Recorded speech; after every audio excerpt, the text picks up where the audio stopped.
Henry was keeping a mistress. He would lower himself to go shopping and cook for her, allowing her to happily share her pampered life online every day. Meanwhile, I was abroad, expanding Henry's business empire, traveling alone, and hadn't been home in 3 years. My assistant, scrolling through the posts, grew anxious for me.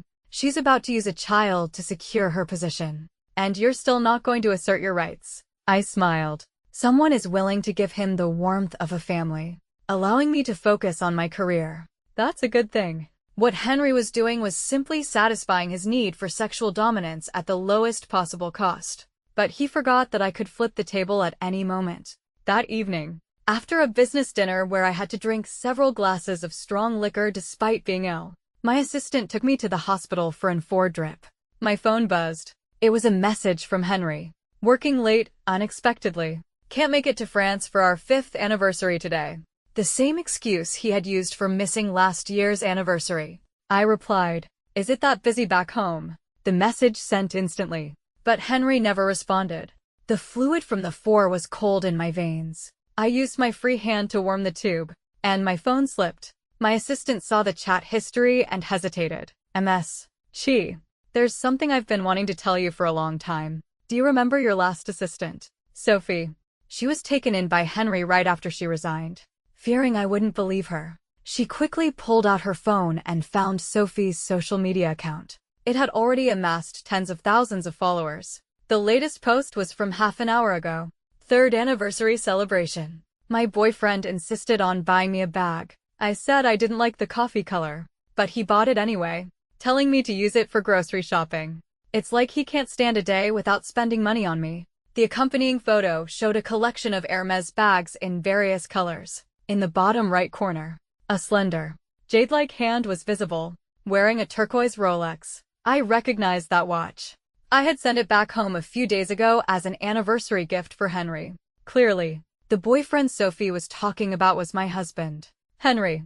I didn't need to scroll back to know what I would find. Photos of Henry cooking, the 2 of them holding hands at the market, documenting their life like a loving couple. For years ago, Sophie had been a competent assistant until she suddenly resigned, saying, "My boyfriend gets jealous. He doesn't like me being out in the public eye." That same night, I stumbled upon her social media. From now on, it'll be my patron's baby. The photo showed Henry, his face obscured but wearing a suit I had custom-made for him, holding a sweetly smiling Sophie. Thinking I was oblivious, Sophie would often message me, flaunting her pampered life and making snide remarks. Working late again. mistress.He. A woman's place is ultimately in the home. Who remembers all the hard work you put in out there? Indifferent. I arrange flowers and learn to bake at home, and my boyfriend praises me for it. What's the point of a successful career for a woman? You're still just working for someone else. Just as I was thinking of her, a new message from Sophie arrived, echoing her latest post. "I remember today is your anniversary with Mr. too. How are you two celebrating?" Giggles. She sent several smiling emojis, a mix of mockery and triumph. I didn't reply. The alcohol was getting to me, and my eyelids were heavy. I was woken up by a call from Henry. His voice was deep and cold.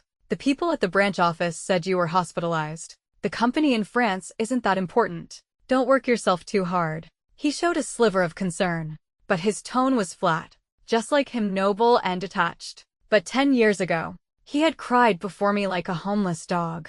Before I was 18, Henry was a moon I dared not reach for. He came from a prominent family and was always at the top of his class. Piano, sports, debate. He excelled at everything. He seemed invincible.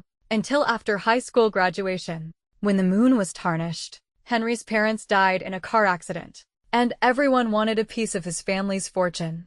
Projects were stolen, capital chains broke, and public opinion turned against him. Henry was like a cornered lamb, but it was my chance to get close to the moon. I begged my mother for 2 days and a night and got a card that could save his family. I eagerly presented it to him. "Don't worry, your parents' lives' work is safe." Henry, who had been holding back his emotions since the accident, finally broke down, burying his face in my shoulder and sobbing. But my mother had one condition. All of the Fu family's remaining subsidiaries had to be merged into my family's corporation. There was no such thing as a free lunch. Henry understood this and agreed. After that, the moon grew colder, more distant. Except to me. When we shared an umbrella in the rain, he would tilt it towards me, oblivious to his own soaked shoulder. When I struggled with my studies, he would tutor me, his fingertips gently tapping my forehead with a mix of helplessness and affection. Evelyn. No dozing off. Our feelings for each other grew over time, and we married after university. But soon after, my mother passed away, and I inherited the vast corporation. Finding myself in the same position Henry had been in years before, surrounded by wolves.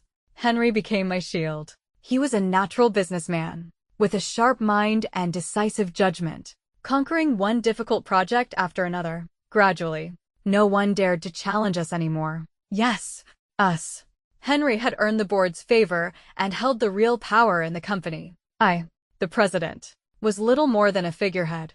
He wouldn't let me meet with clients or review documents. Evelyn, the clients are all men. The thought of you dining and laughing with them makes me uncomfortable. These documents are too complicated. Just leave them to me. We've been married for over a year. Why don't we have a child? You can return to the home and manage the company. It dawned on me then that Henry was slowly pushing me out of my own company. The moon had, at some point, become a wolf, hiding his fangs behind a mask of love. But I didn't want to have a child in the prime of my life. Henry was displeased with my refusal, and we had our first argument. In the end, he seemed to concede. The group is planning to open a branch in France, but it requires a 3-year commitment. If you insist on working, you can use the branch to practice. I had no choice. I set off for France, from scratch. I built the branch, enduring the condescension of men, forced to drink at business dinners. My achievements dismissed with malicious speculation about how I had earned them. And Henry, he found the domestic warmth he craved with Sophie, tasting her home-cooked meals, sharing daily trifles with her. If Sophie pricked her finger on a rose, Henry would call a private doctor. For over 2 years, she lived a life of domestic bliss, while I was just a workhorse, forgotten in a foreign country. I pressed my eyes, pushing back the memories, noticing my silence. Henry sighed. Evelyn, are you angry about yesterday? I was busy. Don't hold it against me. I sent you an anniversary gift. It should be at the hospital by now. A knock on the door. My assistant brought in a package. Inside was a coffee-colored Hermes bag, the one Sophie had rejected. I smirked. I got the gift. But you don't need to make it up to me next time. My 3-year term at the branch ends next Monday. I'm coming home. Henry was silent. I could hear the faint sound of typing. After nearly 2 minutes, he hurriedly said he had something urgent to attend to and hung up. I told my assistant to get rid of the bag and opened Sophie's social media. Just moments ago, she had posted, "The faucet broke." I was so scared, but luckily my boyfriend rushed home from the company to fix it. When you love the right person, you can truly be a child again. So, Henry's urgent matter was another lie. I returned home unannounced, with only my assistant. But when we reached the front door, my fingerprint was rejected, and the password was incorrect. On a whim, I tried Sophie's birthday. Beep. The door opened. A wry smile touched my lips. It seemed an unwelcome guest had taken up residence in my absence. The once serene courtyard with its small stream was now a rose garden. The small pond in the corner had been filled in, and the platinum arowanas I had raised since university were gone. A maid I didn't recognize came out, her eyes wide with shock. "How did you get in? Where are the fish?" I asked. "The madam didn't like them, so they were thrown out long ago." "Who are you people?" she demanded, pulling out her phone. "If you don't leave, I'm calling the police." A car pulled up. Seeing Henry, the maid looked relieved. "Sir, these 2 women somehow got in and started asking about the fish. Madam, you should take the young master back to the car, so he doesn't get scared."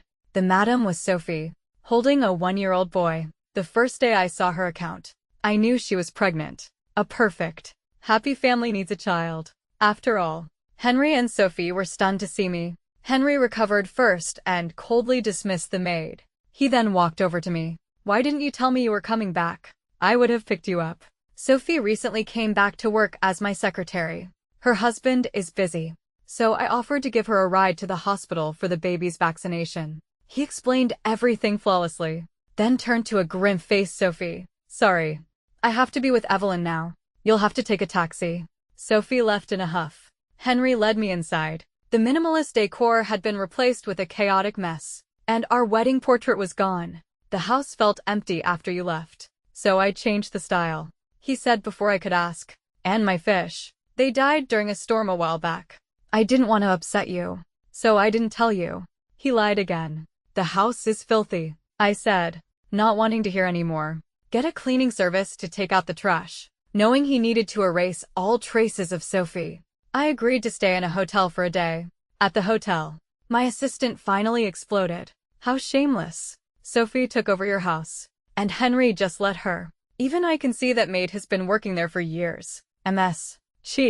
She's about to use a child to secure her position. And you're still not going to assert your rights. I poured her a glass of water. What good are a man's rights? I'm going back to the company tomorrow. And look on the bright side.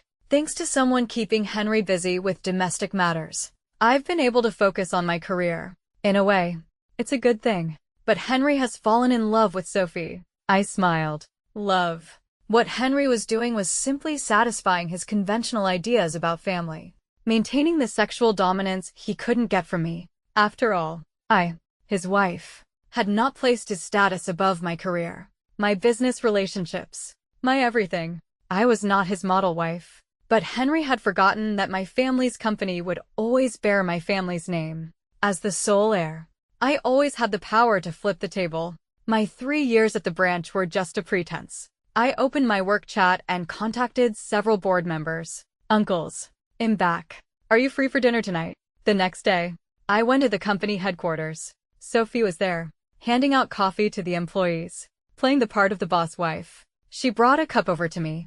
I remember you like Americano. Has your taste changed? She deliberately extended her hand, making sure I saw the diamond ring on her finger. It was the wedding ring I had designed for myself. I had taken it off and thrown it in a drawer the moment I realized Henry's ambition. From the moment he sought power, I no longer considered us husband and wife. It was a battle. This is my engagement ring, Sophie flaunted. We'll have the ceremony once the baby is a little older. We'll be sure to invite you. But, she added pointedly, I hear you were so busy in France you barely had time to eat. A woman who is too strong will never be wanted by a man. Even if she's married, she can't hold on to him. Oh, I said. So your fiancé took so long to get engaged because he had a wife he couldn't get rid of. Sophie's smile froze. Just then, Henry appeared. He walked over to my side. What are you talking about? Sophie was just showing me her ring. I said cheerfully. It looks exactly like the one I threw away. Isn't that a coincidence? Henry's eyes flickered. Indeed, he said, avoiding my gaze. Threw away. Sophie was stunned. Yes. I got tired of it. Her face turned green. Henry took my hand. It's getting late. Let me show you to your workstation. Although you didn't let the branch go under, you didn't achieve anything outstanding either. A team leader position should be just right. I pulled my hand away and walked towards the office opposite the vice president's office. I forgot to tell you. My new position is vice president. It was the board's decision. From now on, we're neighbors. Henry was stunned. He pulled me into the office. Why did the board agree to this? I sneered. I am the sole heir of this company. Even if I were to become the chairman directly, there would be no issue. Henry, do I need to remind you whose name is on this company? He was taken aback by my directness. He softened his tone.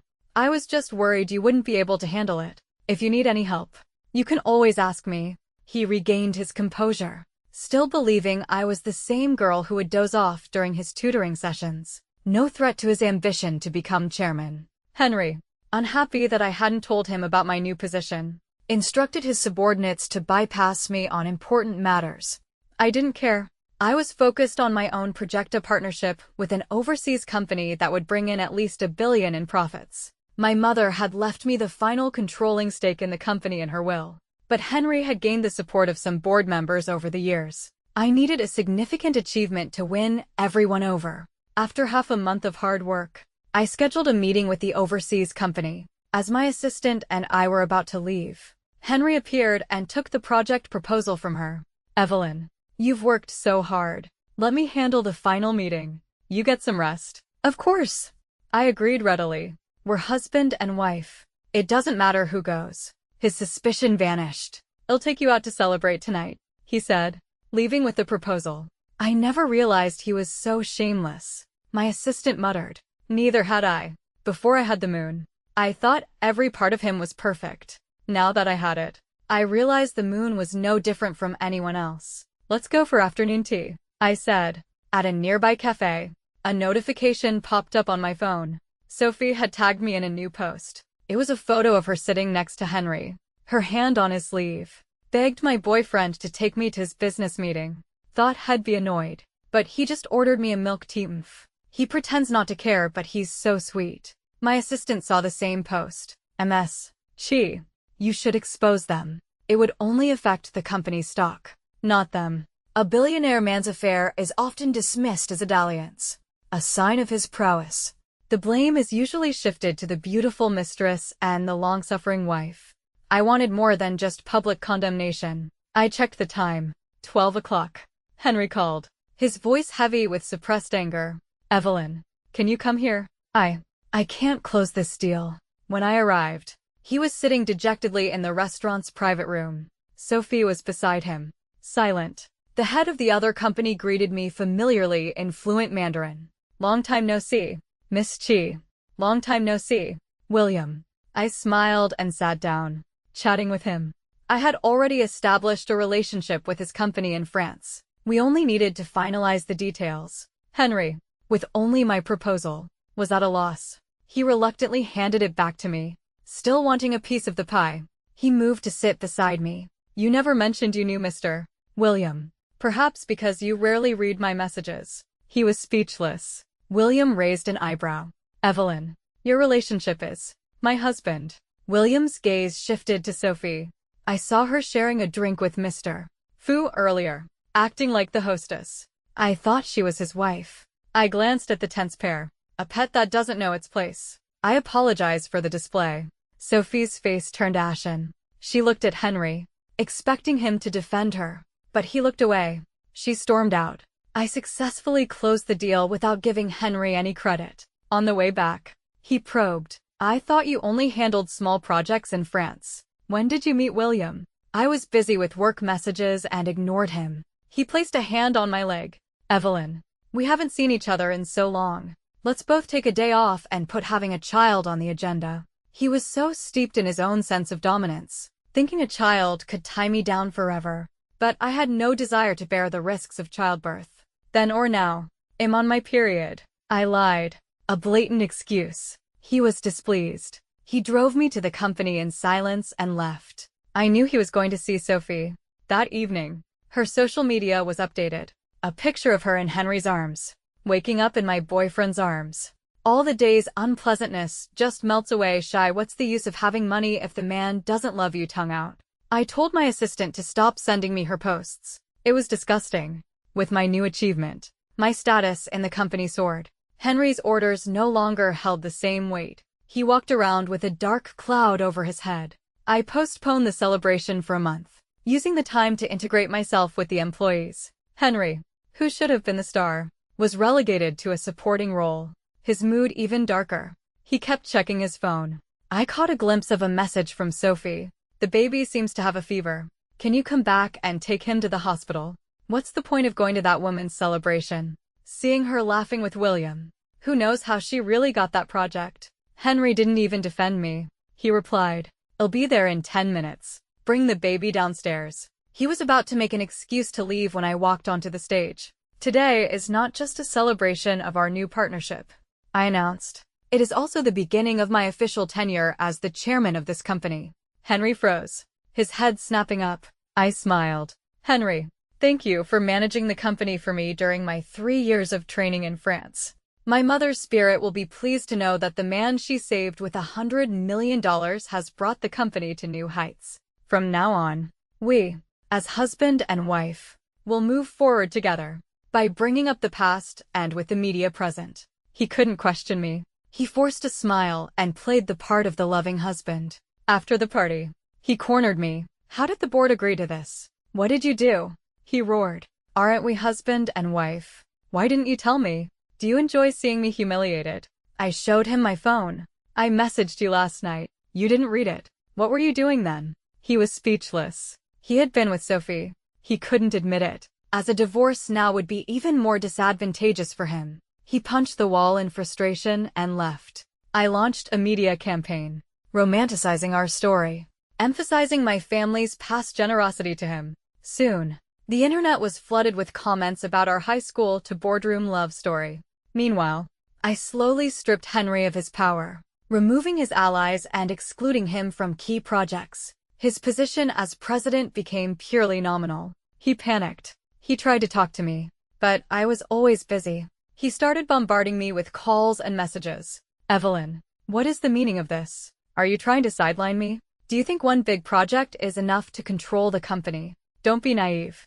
Evelyn, I don't know what I did to make you misunderstand me. Can we talk? Wife, please talk to me. I blocked him. He grew disheveled and desperate. To make matters worse, Sophie started demanding a formal status. She had been stood up for 3 hours on the night of the party, and now the internet was praising my marriage to Henry. She was frantic. She threw tantrums, demanding a divorce. Henry, who had once been so patient with her, now argued with her constantly. One day, their argument in the break room was loud enough for everyone to hear. I gave up my career, my friends, everything for you. Sophie sobbed.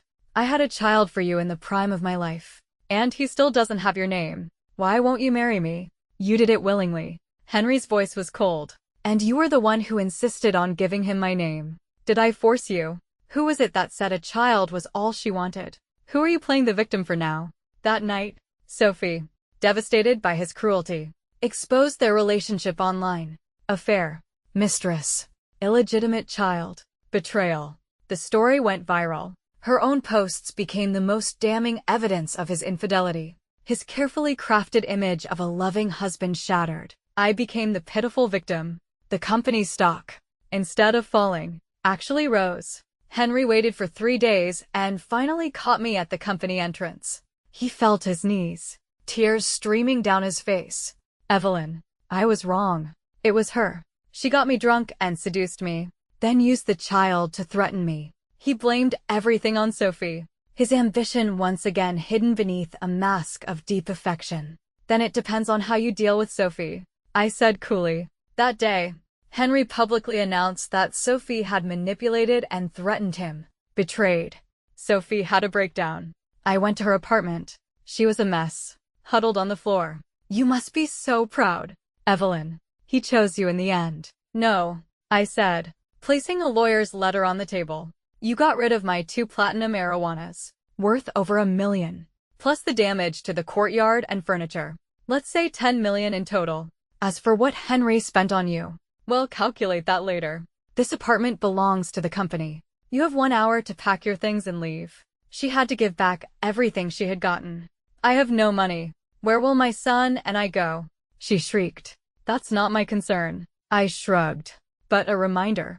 Your child has no legal registration. You have no income. You're mentally unstable. And you're about to be in massive debt. The authorities will likely take your child. The color drained from her face. Her world of love and family had shattered. Sophie was evicted. She had nowhere to go. To be with Henry. She had cut ties with her family and friends. The luxury goods were bought with joint assets. She couldn't take them. She went back to Henry. But he wanted nothing to do with her. He was too busy trying to prove his value to me, terrified of being left with nothing in a divorce. He even brought up our past. Don't you remember how you begged your mother for 2 days to save me? And how you went on a hunger strike when you found out she was merging my family's company with yours? Who said I was on a hunger strike for you? I interrupted. He was stunned. Then why? I was on a diet. I looked down at him. And my mother did nothing wrong. As for love, it wasn't love. It was a simple crush. A teenage crush on a perfect, handsome boy. But a relationship is about shared values. About the trifles of daily life. We never had that. My mother, who had suffered through a failed marriage, had arranged everything for meth-loyal board members, the controlling shares, the training in France. If Henry had passed the test, if he hadn't tried to seize power, we could have grown old together. But he failed. So the branch in France was part of your mother's plan. I was never going to be chairman. I was just a tool, he murmured, collapsing. I had my lawyer sue him. 1. For divorce, leaving him with nothing. 2. For embezzlement. While he thought the company was his, he had been misusing company funds. I hadn't divorced him immediately because I was gathering evidence. Henry went to prison. Sophie, unable to pay her debts and losing both love and family, had a mental breakdown. Her child was sent to an orphanage. After becoming chairman, I devoted myself to my work. My young assistant was in a dilemma. Her boyfriend wanted her to quit her job after they married. She. I love him, but I also want a career. I paused my work. Whether you have a career or are a housewife, as long as you remain true to yourself, that's enough. Don't make your partner the center of your universe. There are many things in this world more important than love and men. She thought for a moment. If he's the right person, he will support my ambitions. I smiled. Come on. It's time for afternoon tea. May the road ahead for all of us be bright.